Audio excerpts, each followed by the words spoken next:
Clustering or cluster analysis is one of the foundational and most important tasks that you can do in unsupervised machine learning.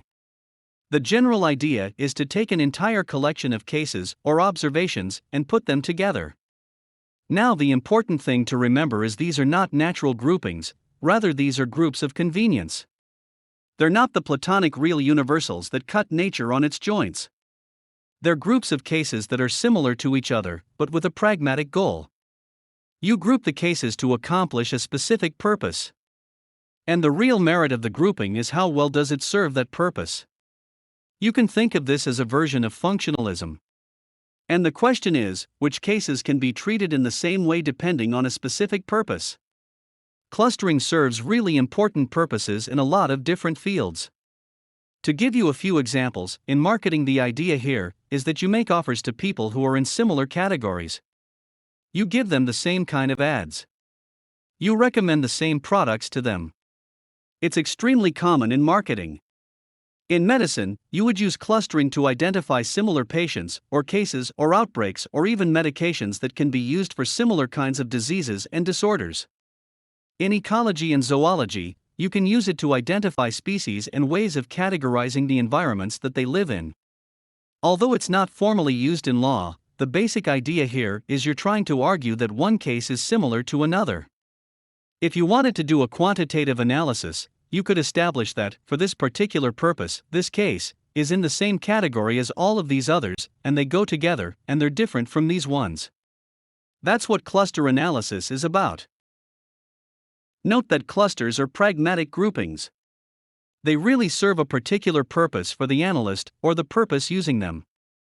What clusters do is they allow limited interchangeability between the objects within the cluster.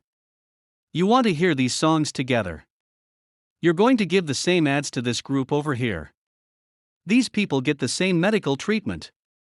And the approach is in the validity of clustering varies according to the individual person's purpose, the data that's fed into the system, and the algorithm used.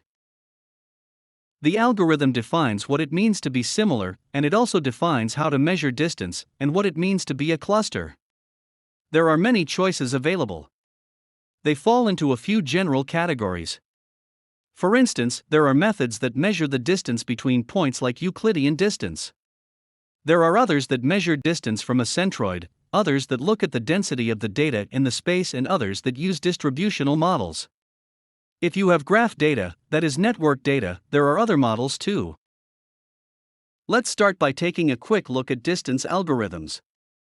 Imagine you have a collection of points here in two-dimensional space, and that's one cluster in orange, and you've got another cluster here in blue.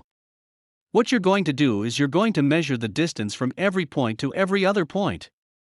Think of it as measuring the direct distance between each of them, and these are also known as connectivity models. One of the neat things you get from these is a hierarchical diagram. One of the interesting choices here is whether you want to do a joining or splitting approach. Those are actually technically known as agglomerative or divisive. You either start with all of the data in one cluster and then take it apart, or you start with all observations separately and then join them together sequentially. One of the tricks here is that these distance models really only find convex clusters. That is, if you're in a two-dimensional or three-dimensional shape.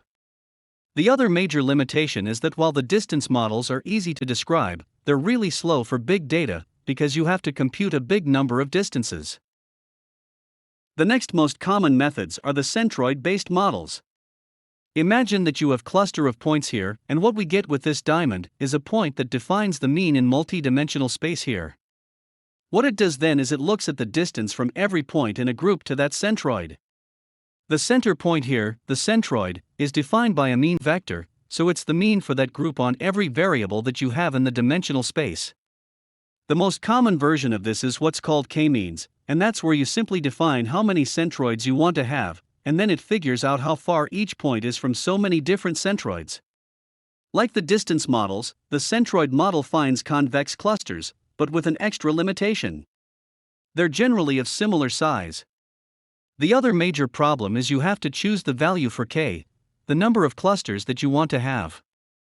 There are some interesting adaptation ways around that, but generally, you just kind of pick a number, and you give that to the computer and see how well it works. Next, there are density algorithms, and this is where you look in the multi-dimensional space, and it simply computes the density of points in there, and it draws a border around them. So for instance, what you're doing here is you're connecting dense regions in k-dimensional space where k is the number of variables or attributes that you have. What's neat about this is, these approaches can model non-convex clusters. You see for instance how the orange one bends in. It can also model clusters of different sizes. The blue one's smaller, the orange one's bigger, and so it overcomes some of the limitations of other approaches. One interesting thing is, it is possible to sort of ignore outliers or unusual cases because they're not in dense regions. The major problem, however, is that it's hard to describe exactly how the algorithm arrived at these things. You don't have a parametric distribution to say that this cluster's defined by high scores on this variable and low scores on that one because it might be an unusual shape that wraps around. The fourth collection of algorithms are distributions or distributional models. Imagine we have our points here, and we draw a sort of normal shape around them in a bivariate model that's going to look like an ellipse. Here we draw an approximate ellipse around these points, so what we're doing here is we're getting the clusters, and we're modeling them as statistical distributions. Now, you have a lot of choices, but by far the most common is a multivariate normal distribution, and we're showing that with the variate loose ellipses here.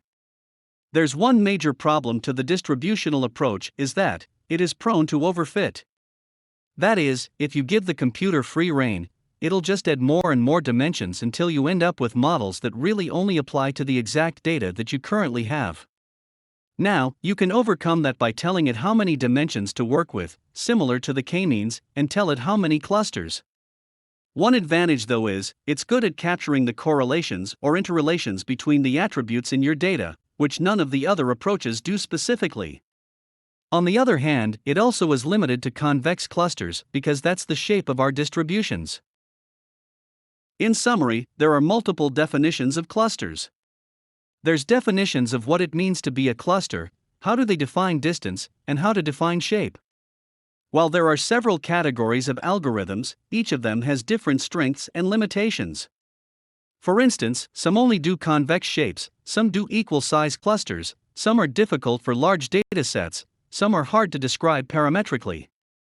So, when it comes down to actually conducting your cluster analysis, you need to be mindful of these options and try to choose an algorithm that both fits your data and fits the purposes or pragmatic applications of your analysis.